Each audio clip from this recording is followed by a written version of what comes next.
한국이 뒤통수 칠 줄은 꿈에도 몰랐다. 이제껏 서방 국가들이 한국의 핵기술을 무시하고 있었습니다. 한국이 어디 핵을 만드냐며 가이드라인을 딱 그어 놓았는데 실상 알고 보니 엄청난 반전이 기다리고 있었죠. 최근 국제 군사 커뮤니티에서 뜨거운 논란이 되고 있는 사건을 바로 가져왔습니다. 한국 핵 보유를 응원하시는 분은 구독과 좋아요 꾹 눌러주세요. 새벽 3시 42분 전은 펜타곤 지하 4층 작전 상황실에서 대형 스크린을 바라보고 있었습니다. 8발의 EMP 토마호크 미사일이 이란 핵시설을 향해 최종 접근 중이었거든요. 300m만 더 가면 목표 지점이었어요. 그런데 그 순간 믿을 수 없는 일이 벌어졌습니다. 모든 미사일이 동시에 궤도를 이탈하기 시작한 거였어요. 마치 보이지 않는 거대한 손이 미사일들을 밀어내는 것처럼 말이죠. 전술장교 윌슨이 당황한 목소리로 외쳤어요. 궤도 이탈 확인, 모든 탄두 목표 실패라고 했습니다. 상황실이 순간 정적에 빠졌어요. 저는 스크린에 남은 잔상을 뚫어져라 바라보며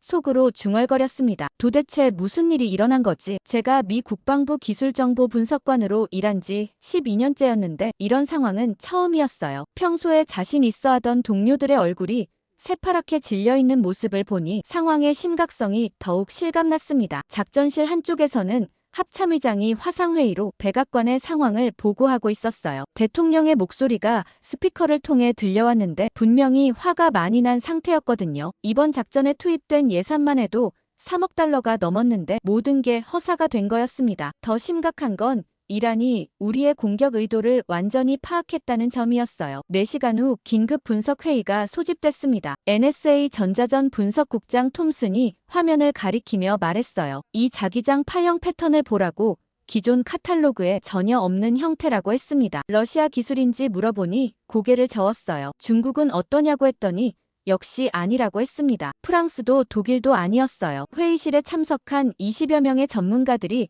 모두 당황한 표정을 짓고 있었습니다. 이란이 독자적으로 이런 기술을 개발했을 가능성은 희박했거든요. 분명히 누군가가 기술을 제공했을 텐데 그 누군가를 찾아내는 게 급선무였어요. 그때 저는 화면 속 수학적 곡선을 자세히 들여다보기 시작했습니다. 뭔가 익숙한 느낌이 들었거든요. 곡선의 기울기 변화율이 특이했어요. 비선형 함수였는데 일정한 패턴이 있었습니다. 갑자기 6개월 전에 읽었던 논문 하나가 떠올랐어요. 그 논문의 수식과 이 곡선이 너무 비슷했거든요. 작전 참모 데이비스가 비웃듯 말했습니다. 혹시 한국 기술일 가능성도 있다고 제가 조심스럽게 말하자 모든 시선이 저에게 쏠렸어요. 데이비스는 한국이 이런 고도의 전자전 기술을 가지고 있을 리 없다고 단호하게 말했습니다. 기껏해야 중상위권 수준이라고 했거든요. 다른 분석관들도 비슷한 반응이었어요. 한국은 미사일 방어보다는 공격무기 개발에 치중하고 있다는 게 일반적인 평가였습니다. 하지만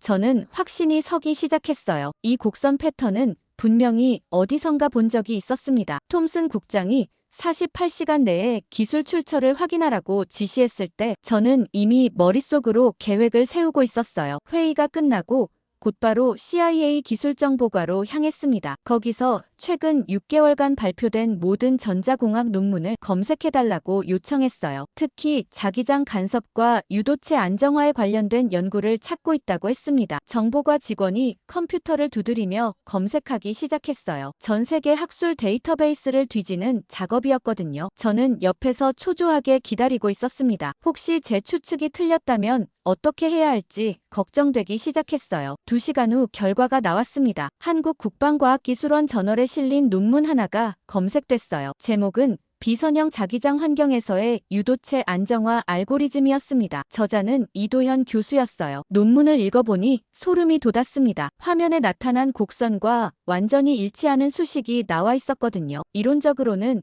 민간 항법 연구로 분류되어 있었지만 실제로는 미사일 종말 유도에 직접 적용 가능한 기술이었어요. 더 놀라운 건 이 논문이 공개된 게 불과 6개월 전이었다는 점이었습니다. 저는 즉시 상급자에게 보고했어요. 이제 우리가 찾아야 할 사람은 이도현 교수였습니다. 이도현 교수에 대한 정보를 수집하는 일은 생각보다 까다로웠습니다. 한국의 대학 교수치고는 온라인상의 자료가 많지 않았거든요. 기본적인 프로필만 확인할 수 있었어요. 서울대학교 전자공학과를 졸업하고 MIT에서 박사학위를 받았다고 나와 있었습니다. 현재는 한국항공대학교 교수로 재직 중이라고 했어요. 하지만 이상한 점이 하나 있었습니다. 최근 3년간 발표한 논문이 겨우 2편뿐이었거든요. 보통 이런 수준의 연구자라면 매년 서너 편은 나와야 정상인데 말이죠. 더 자세한 정보를 얻기 위해 CIA 인사정보과에 협조를 요청했어요. 하루가 지나고 나서야 보고서가 나왔는데 내용을 보고 깜짝 놀랐습니다. 이도현 교수가 과거 미국에서 근무한 경력이 있었던 거예요. 2019년부터 2021년까지 보잉에서 연구원으로 일했다고 나와 있었습니다. 그런데 퇴사 사유가 특이했어요. 연구성과 표절 의혹으로 인한 자진 사퇴라고 기록되어 있었거든요. 저는 당시 상황을 더 자세히 알아보기로 했습니다. 보잉 내부 관계자를 통해 확인한 바에 따르면 이도현 교수가 개발한 핵심 알고리즘이 회사 명의로 특허 출원되면서 문제가 시작됐다고 해요. 이 교수는 개인 발명가로 등록되어야 한다고 주장했지만 회사 측에서는 업무상 발명이라며 거부했습니다. 법정 다툼까지 갈 뻔했지만 결국 이 교수가 한국으로 돌아가면서 마무리됐다고 했어요. 그때 개발했던 기술이 바로 자기장 간섭 환경에서의 정밀 유도 시스템이었습니다. 지금 이란에서 사용된 기술과 정확히 일치하는 분야였거든요. 저는 점점 확신이 들기 시작했어요. 이도현 교수가 미국에서 당한 일에 대한 복수심으로 기술을 이란에 제공했을 가능성이 높다고 생각했습니다. 하지만 직접적인 증거는 없었어요. 더 깊이 조사해야 할 필요가 있었습니다. 다음 날 아침 톰슨 국장에게 보고를 올렸어요. 이도현 교수에 대한 조사 결과와 함께 한국 출장을 제안했습니다. 직접 만나서 확인하는 게 가장 확실한 방법이라고 생각했거든요. 톰슨은 처음에 회의적이었어요. 단순한 추측에 불과하다며 더 확실한 증거를 원했습니다. 하지만 제가 논문의 수식과 실제 데이터의 일치율이 99.7%라는 분석 결과를 보여주자 태도가 바뀌었어요. 그 정도 일치율이라면 우연의 일치로 보기 어렵다고 인정했습니다. 오후에 국가안보회의에서 한국 출장이 승인됐어요. 표면적으로는 학술 교류 명목으로 실제로는 이도현 교수와의 접촉을 통해 진실을 파악하는 게 목적이었습니다. 출장 준비를 하면서 저는 이 교수의 성격과 성향에 대해 더 분석해봤어요. MIT 시절 지도 교수였던 로버트 첸 교수에게 연락을 취했습니다. 첸 교수는 이도현에 대해 매우 긍정적으로 평가했어요. 학문적 능력은 물론이고 인격적으로도 훌륭한 학생이었다고 했습니다. 특히 연구 윤리에 대해서는 누구보다 엄격했다고 강조했어요. 그런 사람이 기술을 적대국에 넘겼다는 게 선뜻 믿어지지 않는다고 했습니다. 하지만 보잉에서의 경험이 그를 바꿔놓았을 가능성도 있었어요. 신뢰했던 미국 회사에서 배신을 당했다면 충분히 복수심을 가질 만했거든요. 더욱이 그의 기술이 실제로 미국의 공격을 막아냈다는 사실을 생각하면 이는 단순한 우연이 아닐 가능성이 높았습니다. 출장 이틀 전 한국 주재 미국 대사관을 통해 이도현 교수와의 면담을 요청했어요. 공식적으로는 미국 대학과의 공동 연구 가능성을 논의하고 싶다고 했습니다. 다행히 이 교수 측에서 흔쾌히 승낙했다고 연락이 왔어요. 서울에서 만나기로 약속을 잡았습니다. 비행기에 오르면서 저는 복잡한 심정이었어요. 만약 정말로 이도현 교수가 배후에 있다면 어떻게 접근해야 할지 고민이 됐거든요. 무작정 추궁할 수는 없었고 그렇다고 너무 우회적으로 접근하면 눈치를 챌 수도 있었습니다. 가장 중요한 건 그의 진짜 의도를 파악하는 것이었어요. 그런데 비행기 안에서 또 다른 정보를 받게 됐습니다. 동료가 보내온 긴급 메시지였는데 이도현 교수가 최근 6개월 동안 여러 차례 중동 지역을 방문했다는 내용이었어요. 표면적으로는 학회 참석이었지만 그중 2번은 이란과 인접한 국가들이었습니다. 이 정보를 보고 저는 더욱 확신하게 됐어요. 이제 남은 건 직접 만나서 확인하는 것뿐이었습니다. 인천공항에 도착한 건 현지 시간으로 오후 2시 30분이었습니다. 한국에 오는 건 이번이 처음이었는데 생각보다 현대적이고 깔끔한 모습에 놀랐어요. 입국 심사를 받으면서도 계속 긴장 상태였거든요. 혹시 이도현 교수가 제 정체를 눈치챌까봐 걱정됐습니다. 대사관에서 미리 준비해준 신분증명서를 다시 한번 확인했어요. 스탠포드 대학 공학부 방문연구원이라고 되어 있었습니다. 서울 시내로 이동하는 동안 저는 마지막 점검을 했어요. 이도현 교수와의 만남은 내일 오전 10시로 예정되어 있었습니다. 장소는 그의 연구실이 있는 한국항공대학교였어요. 대사관 정보관이 미리 캠퍼스 지도와 건물 배치도를 제공해줬거든요. 호텔에 체크인한 후 저는 내일 대화에서 사용할 질문들을 다시 정리했습니다. 너무 직접적으로 물어보면 경계심을 불러일으킬 수 있고, 그렇다고 너무 돌려서 말하면 핵심을 놓칠 수도 있었어요. 가장 좋은 방법은 학술적 호기심을 가장해서 자연스럽게 접근하는 것이었습니다. 그날 저녁 대사관에서 브리핑을 받았어요. 한국 측 정보기관에서도 이도현 교수의 최근 동향을 주시하고 있다는 얘기가 나왔습니다. 특히 그의 중동 출장에 대해서는 한국 정부도 관심을 보이고 있다고 했어요. 하지만 아직까지는 뚜렷한 문제가 발견되지 않았다고 했습니다. 오히려 한국 정부는 그의 연구 성과를 상당히 높이 평가하고 있다는 분위기였어요. 다음 날 아침 일찍 한국항공대학교로 향했습니다. 캠퍼스는 서울 외곽에 있어서 지하철로 1시간 정도 걸렸어요. 도착해보니 생각보다 규모가 큰 대학이었습니다. 공과대학 건물은 8층짜리 현대식 건물이었는데 이도현 교수의 연구실은 6층에 있었어요. 엘리베이터를 타고 올라가면서 심장이 빨리 뛰는 걸 느꼈습니다. 드디어 그를 직접 만나게 되는 순간이었거든요. 연구실 문 앞에 도착했을 때 잠시 망설였어요. 과연 이 사람이 미국의 작전을 무력화시킨 기술의 개발자일까? 문을 두드리자 안에서 들어오라는 목소리가 들렸습니다. 문을 열고 들어서자 40대 중반으로 보이는 남성이 책상에서 일어나 저를 맞이했어요. 첫인상은 생각보다 온화하고 학자다운 모습이었습니다. 키는 175cm 정도였고 안경을 쓰고 있었어요. 정중하게 인사를 나누고 의자에 앉았습니다. 이도현 교수는 영어를 상당히 유창하게 구사했어요. MIT에서 공부한 덕분인 것 같았습니다. 처음에는 일반적인 안부 인사를 나눴습니다. 한국에 처음 왔다고 하니 어떤 인상을 받았는지 궁금해했어요. 저는 한국의 기술 발전 속도에 놀랐다고 답했습니다. 특히 전자공학 분야에서의 성과가 인상적이라고 덧붙였어요. 이 교수의 표정이 약간 바뀌는 게 느껴졌습니다. 아마 제가 그의 전공 분야를 언급해서 관심을 보인 것 같았어요. 자연스럽게 그의 최근 연구에 대해 물어봤습니다. 특히 자기장 간섭에 관한 논문이 흥미롭다고 말했어요. 이도현 교수는 잠시 저를 자세히 들여다보더니 대답했습니다. 그 연구는 원래 민간 항공기의 안전 항법을 위해 시작한 것이라고 했어요. 최근 들어 GPS 신호 교란 사례가 늘어나고 있어서 대안적인 유도 시스템이 필요하다고 생각했다고 설명했습니다. 하지만 저는 그의 눈빛에서 뭔가 다른 것을 읽을 수 있었어요. 단순한 민간 기술만을 위한 연구는 아닌 것 같았습니다. 조심스럽게 질문을 이어갔어요. 혹시 군사적 응용 가능성도 고려해봤는지 물어봤습니다. 이도현 교수는 잠시 침묵하더니 대답했어요. 모든 기술은 사용하기 나름이라고, 하지만 자신은 평화적 목적을 위해서만 연구한다고 강조했습니다. 그런데 그의 목소리 톤에서 뭔가 복잡한 감정이 느껴졌어요. 마치 과거에 무슨 일이 있었다는 듯한 뉘앙스였습니다. 그때 저는 보잉에서의 경험에 대해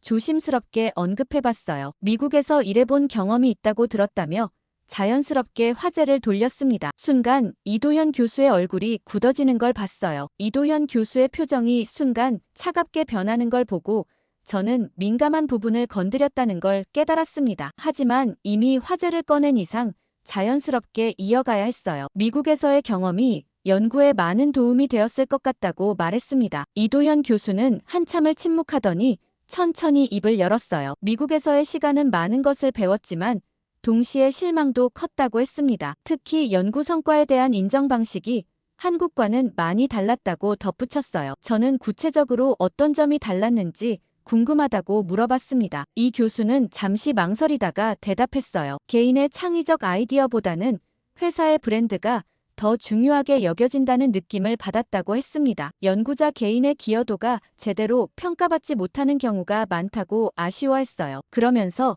한국으로 돌아온 이유를 설명하기 시작했습니다. 한국에서는 연구자의 독창성과 자율성을 더 존중한다고 느꼈다고 했어요. 정부에서도 기초 연구에 대한 지원을 아끼지 않고 있다며 만족스러워했습니다. 하지만 저는 그의 말 속에서 뭔가 숨겨진 분노를 감지할 수 있었어요. 단순한 문화 차이 이상의 무엇인가가 있었던 것 같았습니다. 조심스럽게 보잉에서의 구체적인 경험에 대해 물어봤어요. 어떤 프로젝트에 참여했는지, 어떤 성과를 냈는지 궁금하다고 했습니다. 이도현 교수의 얼굴이 더욱 어두워졌어요. 그때 개발한 기술에 대해서는 비밀 유지 협약 때문에 자세히 말할 수 없다고 했습니다. 다만 자기장 간섭 환경에서의 정밀 유도 시스템과 관련된 연구였다고 간단히 언급했어요. 바로 지금 그가 한국에서 연구하고 있는 분야와 동일한 것이었습니다. 저는 점점 핵심에 가까워지고 있다는 느낌이 들었어요. 혹시 그때 개발한 기술을 한국에서 더 발전시키고 있는 건지 물어봤습니다. 이 교수는 잠시 저를 의심스럽게 바라보더니 대답했어요. 기본 원리는 비슷하지만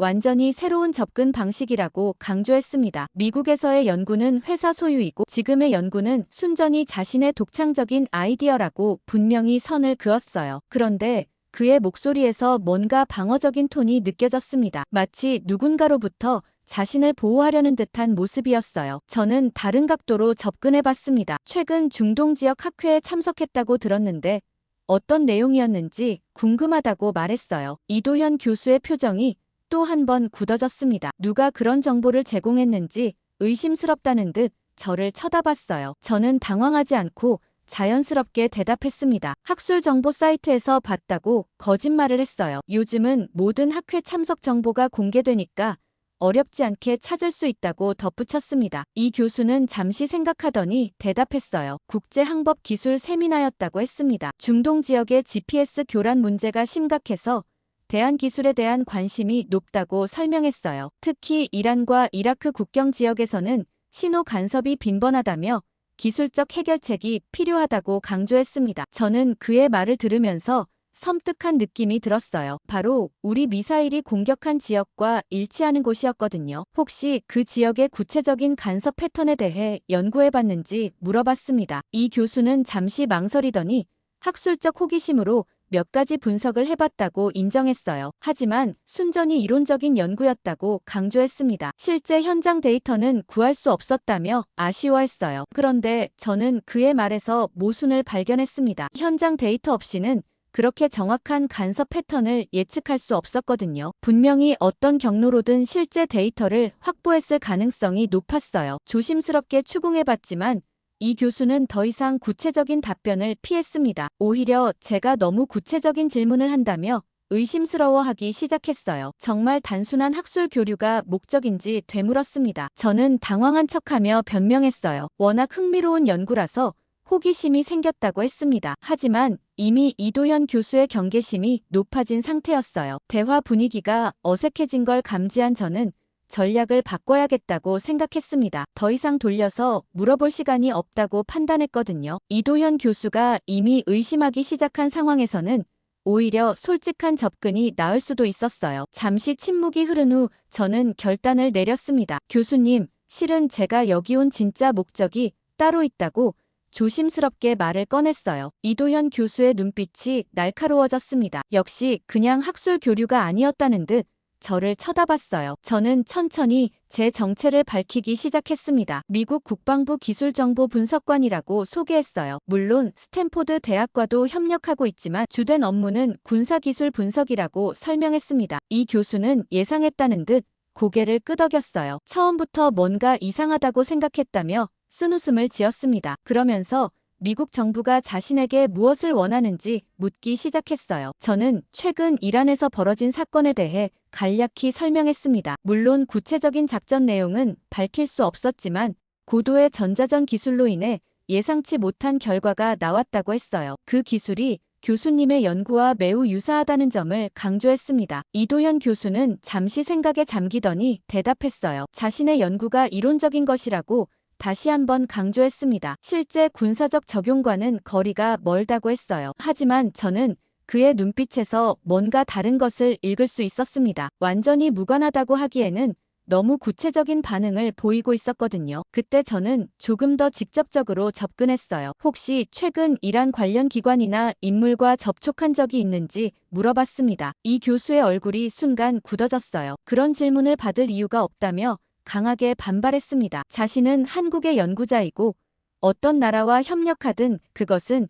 개인의 자유라고 목소리를 높였어요. 저는 오해하지 말라며 진정시키려 했습니다. 단순한 확인차 묻는 것이라고 설명했어요. 하지만 분위기는 이미 험악해진 상태였습니다. 이도현 교수는 자리에서 일어나며 면담을 끝내겠다고 선언했어요. 더 이상 질문에 답할 이유가 없다며 나가달라고 요구했습니다. 저는 급하게 다른 접근을 시도했어요. 교수님의 기술이 정말 뛰어나다는 점을 인정한다며 미국에서 정당한 대우를 받지 못한 것에 대해 사과했습니다. 보잉에서의 일은 정말 안타까운 사건이었다고 공감을 표했어요. 그러자 이 교수의 표정이 약간 누그러졌습니다. 하지만 여전히 경계심은 풀지 않았어요. 과거 일을 언급하는 것 자체가 불쾌하다며 불만을 표시했습니다. 저는 이번 기회에 그런 잘못을 바로잡고 싶다고 제안했어요. 미국 정부 차원에서 교수님의 기술을 정당하게 인정하고 합당한 대가를 지불할 용의가 있다고 말했습니다. 구체적으로는 연간 50만 달러의 연구비 지원과 함께 미국 영주권 제공, 그리고 원하는 대학에서의 교수직 보장을 제시했어요. 이도현 교수는 잠시 놀란 표정을 지었습니다. 예상보다 훨씬 큰 규모의 제안이었거든요. 하지만 곧 냉정한 표정으로 돌아왔어요. 돈이 문제가 아니라고 단호하게 말했습니다. 자신의 기술이 어떤 목적으로 사용될지 모르는 상황에서는 협력할 수 없다고 거부했어요. 저는 그의 우려를 이해한다며 조건을 제시했습니다. 기술 사용 목적을 완전히 투명하게 공개하겠다고 약속했어요. 또한 민간인 피해를 최소화하는 방향으로만 활용하겠다고 보장했습니다. 하지만 이도현 교수는 여전히 회의적이었어요. 미국의 약속을 믿을 수 없다며 과거 경험을 언급했습니다. 보잉에서도 비슷한 약속을 했지만 결국 배신당했다고 상처를 드러냈어요. 그러면서 한 가지 조건을 제시했습니다. 만약 정말로 협력을 원한다면 기술이 방어 목적으로만 사용된다는 보장이 필요하다고 했어요. 공격적인 용도로는 절대 사용하지 않겠다는 서면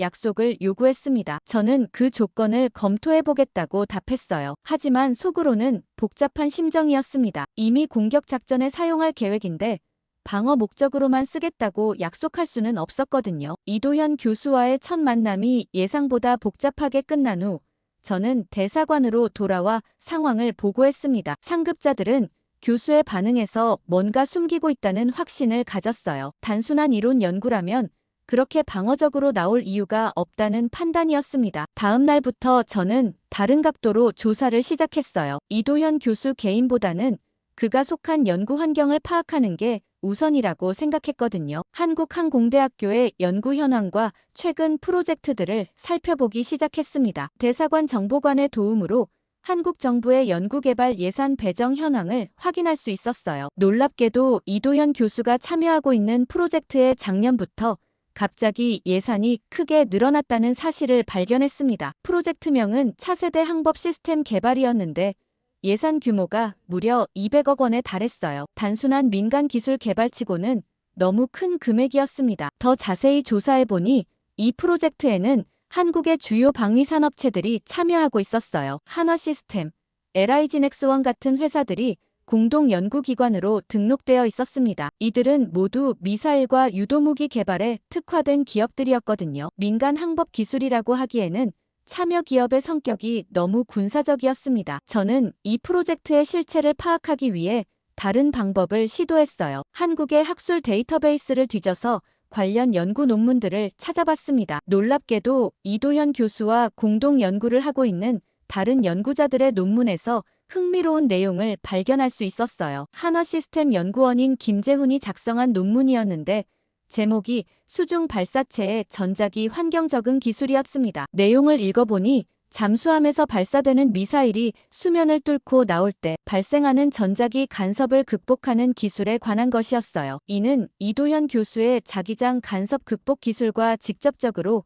연관되는 분야였습니다. 더욱 충격적인 건 이 논문의 실험 데이터였어요. 실제 잠수함 발사 환경에서 수집된 것으로 보이는 매우 구체적인 수치들이 나와 있었거든요. 한국이 이미 실전 수준의 잠수함 발사 미사일 시스템을 보유하고 있다는 증거였습니다. 저는 즉시 이 정보를 워싱턴에 보고했어요. 국방부에서는 긴급 분석팀을 구성해서 한국의 실제 능력을 재평가하기 시작했습니다. 그동안 우리가 한국의 기술 수준을 과소평가했을 가능성이 높다는 결론이 나왔어요. 특히 한국이 독자적으로 개발한 것으로 알려진 현무, 미사일 시리즈의 실제 성능이 공개된 것보다 훨씬 뛰어날 수 있다는 분석이었습니다. 며칠 후 또 다른 정보를 입수했어요. 한국국방과학연구소 내부에서 비밀 프로젝트가 진행되고 있다는 첩보였습니다. 이 프로젝트는 잠수함 발사 탄도미사일과 전자전 시스템을 결합한 차세대 무기 체계 개발이 목적이었어요. 프로젝트 책임자가 바로 이도현 교수였다는 사실도 확인됐습니다. 이제 그의 중동 출장의 진짜 목적도 추측할 수 있었어요. 단순한 학술 교류가 아니라 한국의 신무기 체계를 소개하거나 기술 이전 논의를 위한 것일 가능성이 높았습니다. 특히 이란과의 접촉은 한국이 중동 지역에서의 영향력 확대를 노리고 있다는 증거일 수도 있었어요. 가장 우려스러운 건 이 기술이 이미 완성 단계에 있다는 점이었습니다. 우리가 이도현 교수를 설득하려고 하는 동안 한국은 이미 실전 배치 가능한 수준의 무기 시스템을 보유하고 있었던 거예요. 더 이상 기술 확보 차원의 접근으로는 한계가 있다는 걸 깨달았습니다. 저는 전략을 완전히 바꿔야 한다고 상급자들에게 건의했어요. 이제는 한국 정부 차원에서 직접 협상해야 할 문제라고 판단했거든요. 개인 연구자 수준을 넘어선 국가적 차원의 기술 경쟁이 벌어지고 있었습니다. 워싱턴에서는 한국에 대한 압박 수위를 높이라는 지시가 내려왔어요. 하지만 저는 그것이 오히려 역효과를 낼 수 있다고 우려했습니다. 한국이 이미 우위에 있는 상황에서 압박하면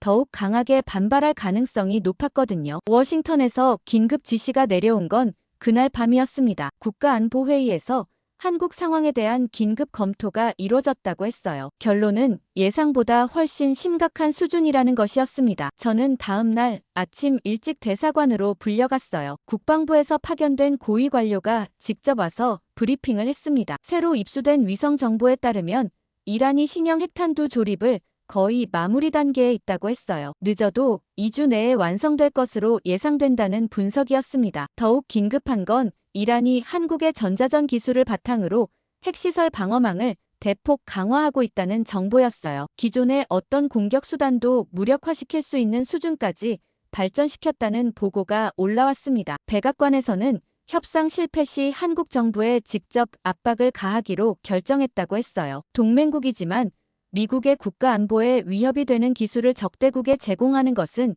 용납할 수 없다는 입장이었습니다. 구체적으로는 한미 방위비 분담금 협상과 첨단 기술 수출 승인을 연계하겠다는 압박안이 나왔어요. 저는 이런 접근이 너무 성급하다고 건의했습니다. 한국을 압박하면 오히려 더 강하게 반발할 가능성이 높다고 경고했어요. 특히 이도현 교수 같은 경우는 이미 미국에 대한 불신이 깊어서 압박이 역효과를 낼 수 있다고 강조했습니다. 하지만 워싱턴의 입장은 단호했어요. 시간이 너무 촉박해서 우회적인 방법을 쓸 여유가 없다는 것이었습니다. 이란의 핵무기 완성을 막는 것이 최우선이고 그를 위해서는 어떤 수단도 동원하겠다는 의지를 보였어요. 그날 오후 저는 다시 이도현 교수를 만나러 갔습니다. 이번에는 더 이상 돌려서 말할 수 없는 상황이었어요. 교수님께 시급히 전해드릴 말씀이 있다고 연락을 취했습니다. 이도현 교수는 처음에 만남을 거부했어요. 지난번 대화가 불쾌했다며 더 이상 미국 관료들과 만날 생각이 없다고 했습니다. 하지만 저는 포기할 수 없었어요. 이것이 마지막 기회일 수도 있다고 간곡히 부탁했습니다. 결국 그는 30분만이라는 조건으로 만남에 응해줬어요. 이번에는 캠퍼스 근처의 조용한 카페에서 만났습니다. 이도현 교수는 처음부터 경계심을 드러냈어요. 무슨 말을 하려는지 빨리 말하라고 재촉했습니다. 저는 솔직하게 현재 상황을 설명했어요. 이란의 핵무기 개발이 임박한 상황에서 교수님의 기술이 그들의 방어력을 크게 높였다고 말했습니다. 이로 인해 미국뿐만 아니라 전 세계의 안보에 심각한 위협이 되고 있다고 강조했어요. 이도현 교수는 그런 주장에 강하게 반박했습니다. 자신의 기술은 방어적 성격이며 핵무기 개발과는 전혀 다른 차원의 문제라고 했어요. 오히려 미국이 일방적인 공격을 시도하는 것이 더 큰 문제라고 지적했습니다. 저는 교수님의 기술 때문에 중동 전체가 핵무기 경쟁에 휘말릴 수 있다고 경고했어요. 이란이 핵무기를 완성하면 사우디아라비아와 터키도 핵 개발에 나설 가능성이 높다고 설명했습니다. 그렇게 되면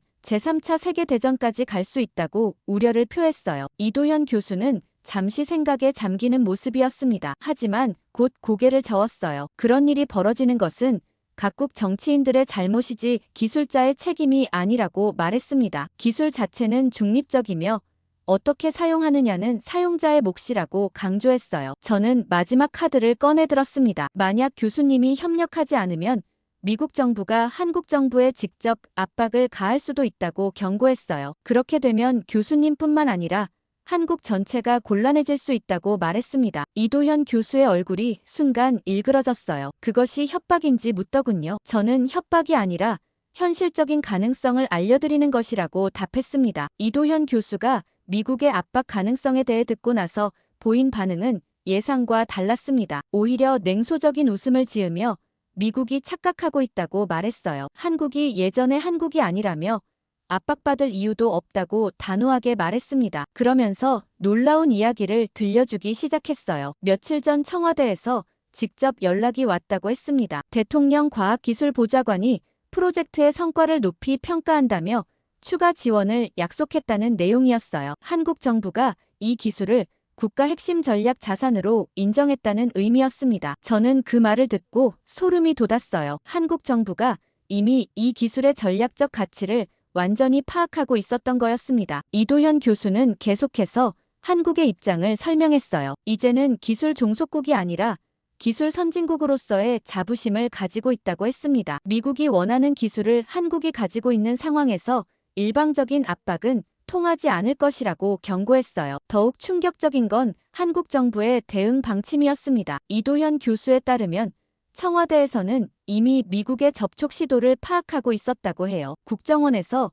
제 동향을 계속 모니터링하고 있었다는 뜻이었습니다. 한국 정부는 이를 주권 침해 행위로 간주하고 있다고 했어요. 저는 당황해서 그런 의도가 아니었다고 해명했습니다. 하지만 이도현 교수는 이미 결론을 내린 듯한 모습이었어요. 미국이 여전히 한국을 동등한 파트너가 아닌 종속관계로 보고 있다며 실망을 표했습니다. 그때 제 휴대폰이 울렸어요. 대사관에서 긴급 연락이었습니다. 한국 외교부에서 공식 항의가 들어왔다는 내용이었어요. 미국 정부 관료가 한국 연구자에게 부적절한 접촉을 시도했다며 강력히 항의한다는 것이었습니다. 저는 상황이 완전히 틀어졌다는 걸 깨달았어요. 한국 정부가 이미 모든 상황을 파악하고 있었고 우리의 접근을 견제하고 있었던 겁니다. 이도현 교수는 제 당황한 모습을 보며 말했어요. 이제라도 방식을 바꾸는 게 좋겠다고 조언했습니다. 압박이나 회유가 아닌 진정한 협력 관계를 원한다면 먼저 한국의 주권을 인정해야 한다고 강조했어요. 그날 저녁 대사관에서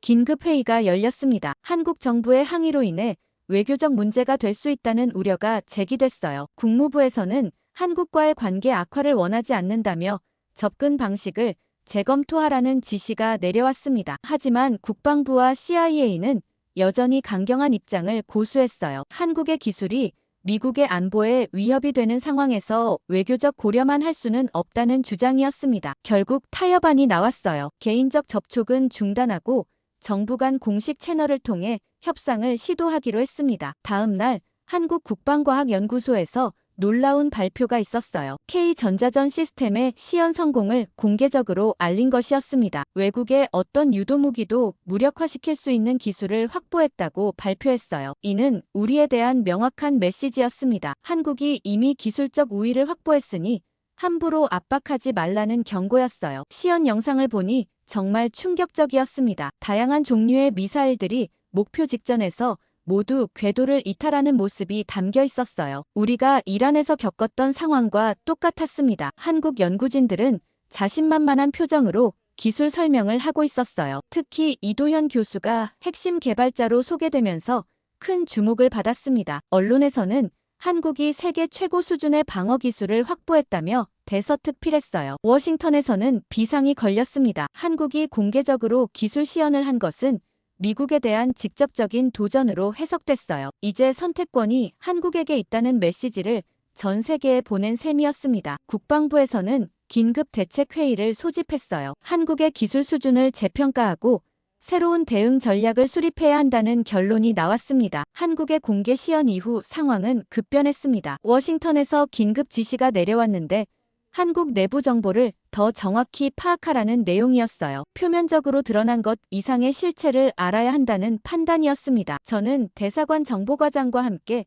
한국 안보 관계자들과의 비공식 접촉을 시도했어요. 다행히 과거부터 협력 관계를 유지해왔던 국정원 간부를 통해 비밀 회동 기회를 잡을 수 있었습니다. 만남은 서울 강남의 한 호텔 비즈니스 라운지에서 이뤄졌어요. 상대방은 국정원 과학기술정보과 김 과장이라고 자신을 소개했습니다. 40대 중반에 침착한 인상이었는데 처음부터 우리의 의도를 정확히 꿰뚫고 있는 듯 했어요. 김 과장은 미국이 이 프로젝트에 관심을 보이는 것을 이미 알고 있다고 했습니다. 하지만 우리가 파악한 정보는 빙산의 일각에 불과하다며 의미심장한 미소를 지었어요. 실제 프로젝트 규모와 진척도는 공개된 것보다 훨씬 앞서 있다고 귀띔했습니다. 저는 구체적인 내용을 물어봤지만 김 과장은 쉽게 답하지 않았어요. 대신 미국이 정말로 협력할 의지가 있는지 먼저 확인하고 싶다고 했습니다. 일방적인 기술 확보나 압박이 목적이라면 더 이상 대화할 이유가 없다고 선을 그었어요. 저는 미국의 진정성을 어필하기 위해 노력했습니다. 한국을 동등한 파트너로 인정하고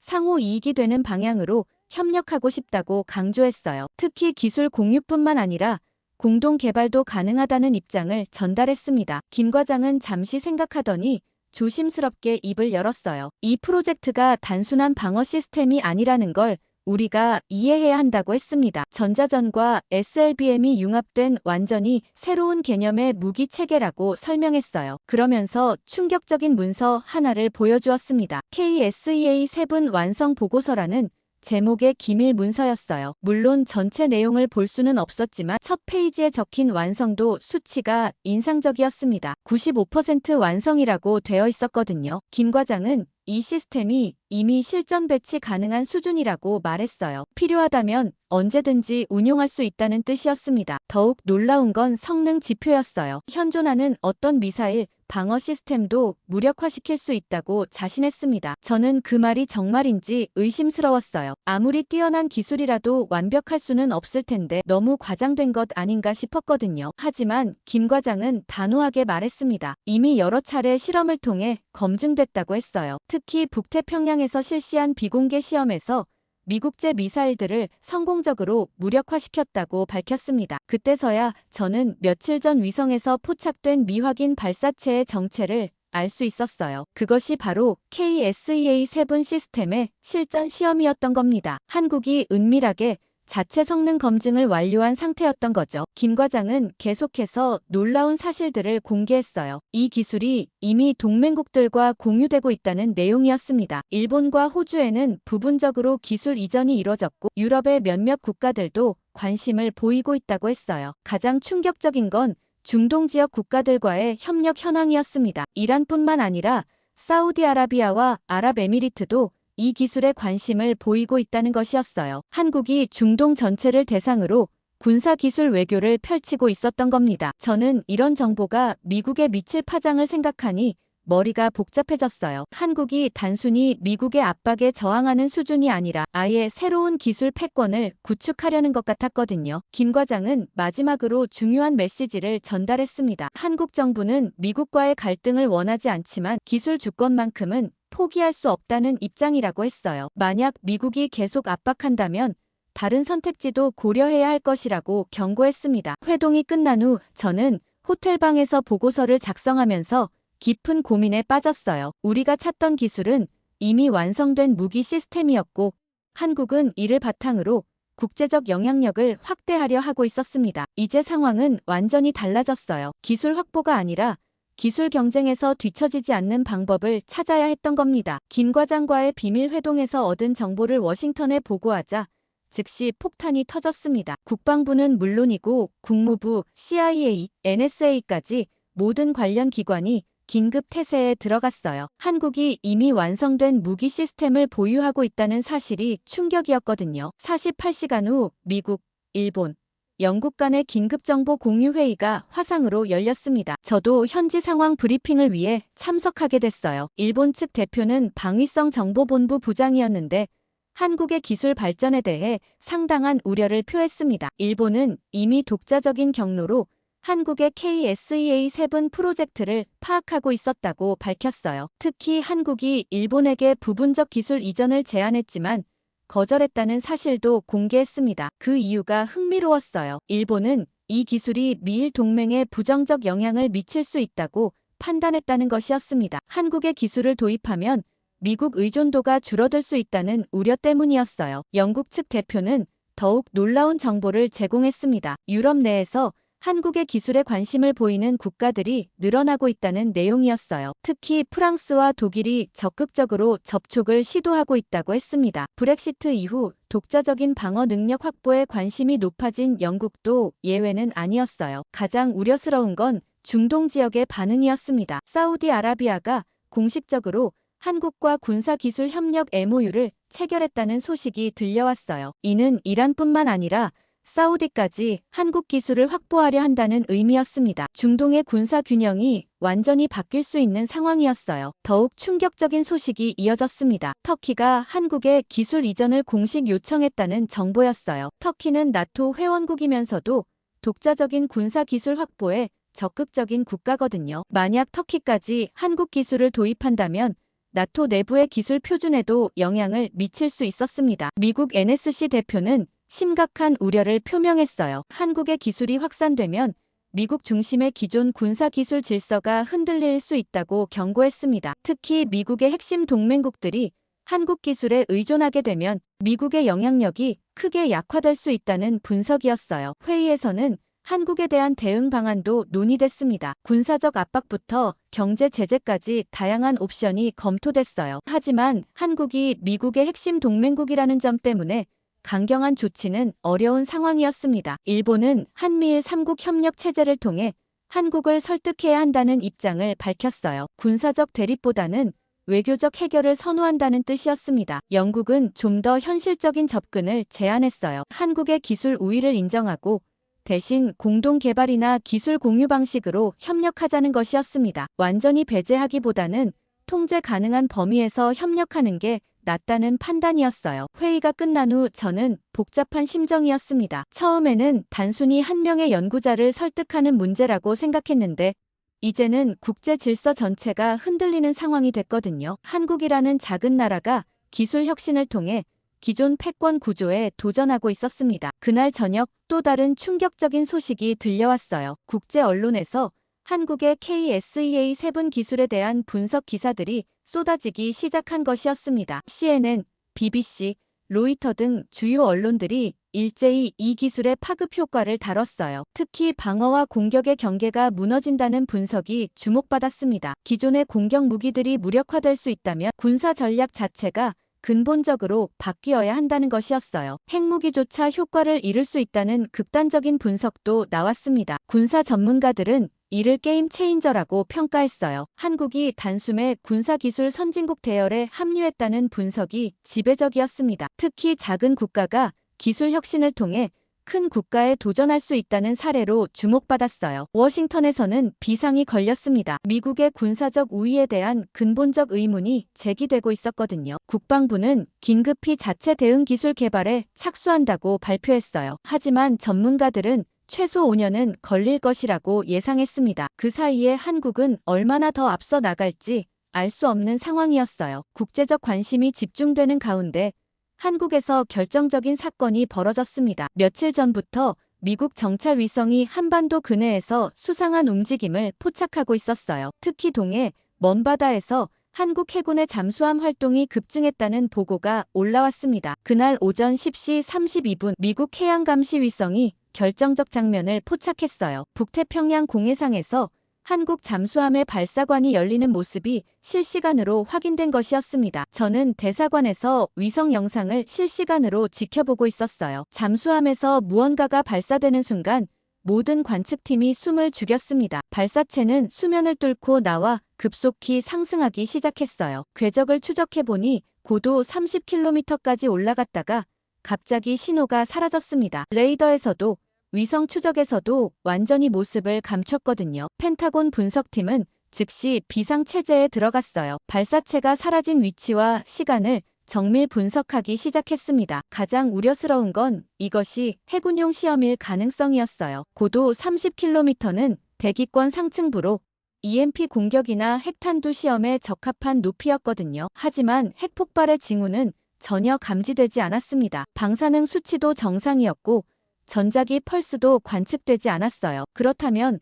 발사체는 도대체 어디로 간 걸까요? 6시간 후 답이 나왔습니다. 일본 방위성에서 긴급 연락이 왔어요. 일본 근해에서 정체불명의 물체가 해상에 착수했다는 보고였습니다. 위치를 확인해 보니 한국에서 발사된 지점으로부터 정확히 1,500km 떨어진 곳이었어요. 놀라운 건 착수 시점이었습니다. 발사 후 정확히 47분 만에 목표 지점에 도달한 것이었어요. 이는 기존 SLBM의 비행 시간보다 30% 이상 단축된 것이었습니다. 더욱 충격적인 건 비행 궤적이었어요. 일반적인 포물선 궤도가 아니라 완전히 예측 불가능한 패턴을 보였습니다. 중간에 2번이나 방향을 바꿨고 마지막에는 거의 수직으로 낙하했어요. 기존 미사일 방어 시스템으로는 절대 요격할 수 없는 궤적이었습니다. 펜타곤 전문가들은 이를 혁신적인 유도 기술이라고 평가했어요. 한국이 KSEA-7 기술을 실제 SLBM에 적용해서 성능 시험을 한 것이라는 분석이었습니다. 특히 중간 궤도 변경은 적의 방어망을 무력화하는 핵심 기술로 여겨졌어요. 일본은 극도로 민감하게 반응했습니다. 한국의 미사일이 일본 근해에 떨어진 것 자체가 위협적이라고 항의했어요. 비록 공해상이었지만 일본의 배타적 경제 수역 근처였거든요. 한국 정부의 공식 반응은 예상 밖이었습니다. 국방부는 그런 실험을 한 적이 없다고 단호하게 부인했어요. 일본이 관측한 물체는 한국과 무관하다는 입장을 고수했습니다. 하지만 위성 영상은 명확했어요. 한국 잠수함에서 발사된 것이 분명했거든요. 저는 이런 상황을 지켜보면서 한국의 의도를 파악하려 했습니다. 공식적으로는 부인하면서도 실제로는 시연을 통해 능력을 과시하는 것 같았어요. 미국과 일본에게 경고 메시지를 보내는 동시에 국제사회에는 자신들의 기술력을 알리는 전략이었습니다. 더욱 교묘한 건 시험 방식이었어요. 핵탄두를 사용하지 않았기 때문에 국제법 위반이라고 할 수도 없었습니다. 공해상에서의 미사일 시험은 충분히 합법적이었거든요. 하지만 그 효과는 핵실험 못지않았어요. 전문가들은 이를 85% 확률로 해군용 시험이라고 분석했습니다. 실제 핵탄두만 장착하지 않았을 뿐 모든 시스템이 실전과 동일하게 작동했다는 것이었어요. 만약 정말 핵탄두가 장착됐다면 일본 근해에서 핵폭발이 일어났을 수도 있는 상황이었습니다. 국제 언론들은 이 사건을 대서특필했어요. 한국이 사실상 해군용 능력을 과시했다는 분석이 지배적이었습니다. 특히 미사일의 예측 불가능한 궤적은 기존 방어 시스템의 한계를 보여주는 사례로 평가됐어요. 워싱턴에서는 긴급 대책회의가 소집됐습니다. 한국이 단순히 방어 기술만 보유한 게 아니라 공격 능력까지 확보했다는 결론이 나왔어요. 이제는 한국을 잠재적 위험 요소로 분류해야 한다는 의견도 제기됐습니다. 가장 우려스러운 건 다른 국가들의 반응이었어요. 중국은 한국의 시험을 예의주시하고 있다고 발표했습니다. 러시아도 동북아 군사 균형에 변화가 생겼다며 관심을 보였어요. 한국 하나의 기술 발전이 전 지역의 군사 질서를 흔들고 있었습니다. 한국의 실질적 해군용 시험이 국제적 파장을 일으키자 워싱턴에서는 마지막 카드를 꺼내들기로 결정했습니다. 더 이상 압박이나 회유로는 해결할 수 없다는 판단이었어요. 국무부 동아시아 태평양 담당 차관보가 직접 서울로 파견되면서 고위급 협상이 시작됐습니다. 저에게는 이도현 교수와의 최종 접촉 임무가 주어졌어요. 정부 간 공식 협상과 별개로 기술 개발자와의 직접 대화를 통해 돌파구를 찾아보라는 지시였습니다. 이번에는 접근 방식을 완전히 바꿨어요. 압박이나 회유 대신 진정한 학술 협력을 제안하기로 했습니다. 하버드 대학교에서 특별 초빙 교수직을 제안한다는 공식 서한을 준비했어요. 연봉 30만 달러에 연구비 별도 지원, 그리고 가족 전체의 미국 이주 지원까지 포함된 파격적인 조건이었습니다. 이도현 교수와의 약속을 잡는 것부터 쉽지 않았어요. 그의 연구실에서는 최근 언론 인터뷰 요청이 폭주해서 외부 접촉을 자제하고 있다고 했습니다. 겨우 대사관을 통한 공식 요청으로 30분간의 면담 시간을 확보할 수 있었어요. 이번에는 한국항공대학교가 아닌 서울 시내의 조용한 호텔 라운지에서 만나기로 했습니다. 이도현 교수는 이전보다 훨씬 자신감 있는 모습으로 나타났어요. 최근의 성공적인 시험으로 인해 국내 외적으로 주목받고 있다는 게 분명했습니다. 인사를 나누고 자리에 앉자마자 그는 직설적으로 물어봤어요. 이번에는 또 무슨 제안을 가져왔느냐고 했습니다. 저는 먼저 솔직하게 사과부터 했어요. 지난번 만남에서 압박적인 태도를 보인 것에 대해 진심으로 미안하다고 말했습니다. 미국 정부가 교수님의 입장을 충분히 이해하지 못했다고 인정했어요. 그러면서 하버드 대학교의 초빙 교수 제안서를 꺼내들었습니다. 이도현 교수는 서류를 훑어보더니 쓴웃음을 지었어요. 조건 자체는 매력적이지만 근본적인 문제가 해결되지 않았다고 말했습니다. 미국에서 또다시 기술을 빼앗기거나 제대로 된 인정을 받지 못할 가능성이 있다는 우려를 표했어요. 저는 이번에는 다르다고 강조했습니다. 교수님의 기술에 대한 완전한 소유권을 보장하고 모든 연구 성과에 대해 정당한 크레딧을 드리겠다고 약속했어요. 또한 연구 방향과 목적에 대해서도 교수님의 의견을 최우선으로 존중하겠다고 덧붙였습니다. 이도현 교수는 잠시 생각에 잠기는 모습이었어요. 하지만 곧 고개를 저었습니다. 문제는 개인적 대우가 아니라고 말했어요. 자신의 기술이 어떤 목적으로 사용될지에 대한 확신이 없다는 게 가장 큰 걸림돌이라고 했습니다. 저는 마지막 설득을 시도했어요. 교수님이 직접 기술 사용 방향을 감독할 수 있도록 하겠다고 제안했습니다. 단순히 기술만 제공하는 게 아니라 연구 책임자로서 모든 과정에 참여하게 하겠다는 것이었어요. 하지만 이도현 교수의 답변은 예상 밖이었습니다. 이제는 미국에서 배울 게 없다고 단언했어요. 오히려 한국에서 더 자유롭고 창의적인 연구를 할 수 있다고 확신한다고 했습니다. 한국 정부의 지원도 미국 못지않다며 굳이 떠날 이유가 없다고 강조했어요. 그러면서 충격적인 말을 덧붙였습니다. 앞으로는 미국이 한국에게 기술을 배우러 와야 할 시대가 올 것이라고 예언했어요. 기술의 패러다임이 완전히 바뀌었다며 자신만만하게 말했습니다. 저는 마지막으로 인도주의적 관점에서 호소해봤어요. 교수님의 기술로 인해 중동 지역의 군사 균형이 깨질 수 있다고 우려를 표했습니다. 자칫하면 더 큰 전쟁으로 이어질 수도 있다고 경고했어요. 이도현 교수는 잠시 진지한 표정을 지었습니다. 하지만 곧 반박했어요. 기술 자체는 중립적이며 평화를 위해서든 전쟁을 위해서든 사용하는 것은 정치인들의 몫이라고 말했습니다. 자신은 기술자로서 최선의 기술을 개발할 뿐이라고 선을 그었어요. 면담이 끝나갈 무렵 이도현 교수가 마지막 메시지를 전했습니다. 미국이 정말로 협력을 원한다면 한국을 동등한 파트너로 인정해야 한다고 했어요. 일방적인 기술 이전을 요구하는 대신 상호 이익이 되는 공동 연구를 제안하라고 조언했습니다. 그러면서 의미심장한 말을 덧붙였어요. 이미 여러 나라에서 협력 제안이 들어오고 있다고 했습니다. 미국만이 유일한 선택지가 아니라는 뜻이었어요. 호텔을 나서면서 저는 완전한 실패감에 빠졌습니다. 모든 카드를 써봤지만 이도현 교수를 설득할 수 없었어요. 오히려 한국이 기술적 우위를 바탕으로 새로운 국제 질서를 만들어가고 있다는 확신만 더해졌습니다. 이도현 교수와의 마지막 만남이 실패로 끝난 후 저는 급하게 귀국 준비를 해야 했습니다. 워싱턴에서 즉시 복귀하라는 긴급 지시가 내려왔거든요. 한국에서의 모든 접촉 시도가 무산된 상황에서 더 이상 머물 이유가 없다는 판단이었어요. 인천공항으로 향하는 길에 저는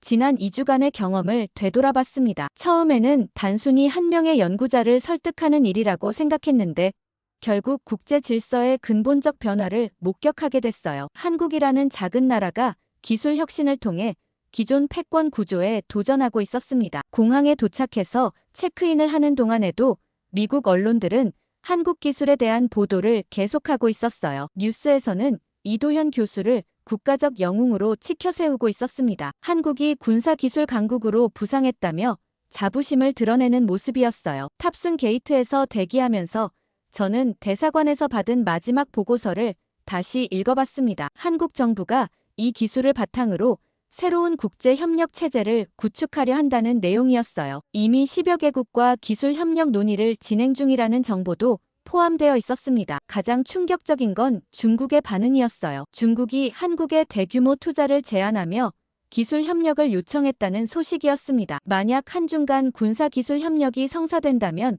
동북아 전체의 군사 균형이 완전히 바뀔 수 있었어요. 비행기에 탑승하면서 저는 복잡한 심정이었습니다. 임무는 실패했지만 한편으로는 한국의 발전상의 놀라움을 느꼈거든요. 불과 몇십 년 전까지만 해도 미국의 도움을 받던 나라가 이제는 독자적인 기술로 세계를 놀라게 하고 있었습니다. 이륙 후 창밖으로 한반도가 점점 멀어지는 모습을 바라보며 저는 생각에 잠겼어요. 과연 우리가 한국을 막을 수 있었을까? 아니면 애초에 막을 수 없는 흐름이었을까? 기술의 발전은 누구도 막을 수 없는 자연스러운 과정이라는 생각이 들었습니다. 태평양 상공을 날아가면서 저는 앞으로의 전망에 대해 고민했어요. 한국의 기술이 전 세계로 확산되면 기존의 군사 질서는 완전히 재편될 것이었습니다. 미국 중심의 일극 체제에서 다극 체제로 전환이 가속화될 가능성이 높았어요. 특히 중소국가들이 첨단 기술을 바탕으로 대국에 맞설 수 있는 시대가 올 수도 있었습니다. 한국의 사례는 다른 나라들에게도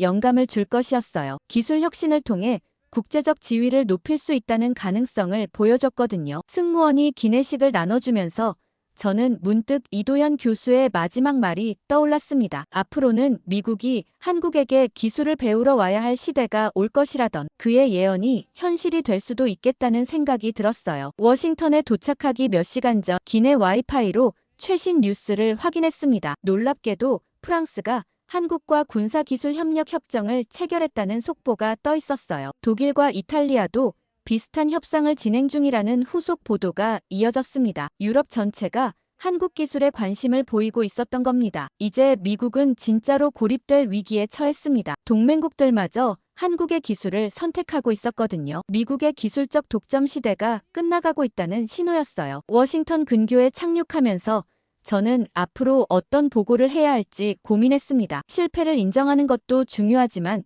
더 중요한 건 새로운 현실에 어떻게 적응할 것인가였어요. 한국을 적대시하기보다는 새로운 파트너로 인정하는 방향으로 정책을 전환해야 할 때가 왔습니다. 입국장을 나서면서 저는 마지막으로 한국에 대한 생각을 정리했어요. 우리는 한국을 막을 수 없었습니다. 하지만 그것이 반드시 나쁜 일만은 아닐 수도 있었어요. 기술의 민주화를 통해 더 균형 잡힌 세계가 될 수도 있었거든요. 택시에 타고 CIA 본부로 향하면서 저는 새로운 시대에 대한 기대감도 느꼈습니다. 한국이 보여준 것처럼 작은 나라도 기술, 혁신을 통해 세계를 바꿀 수 있다는 희망을 다른 나라들에게 줄 수 있었어요. 어쩌면 이것이 더 평화로운 세상을 만드는 길일지도 모른다는 생각이 들었습니다. 미국 중심의 일방적 질서보다는 다양한 국가들이 기술을 공유하며 협력하는 체제가 더 안정적일 수도 있었거든요. 한국은 그런 새로운 가능성을 보여준 첫 번째 사례가 될 것이었습니다.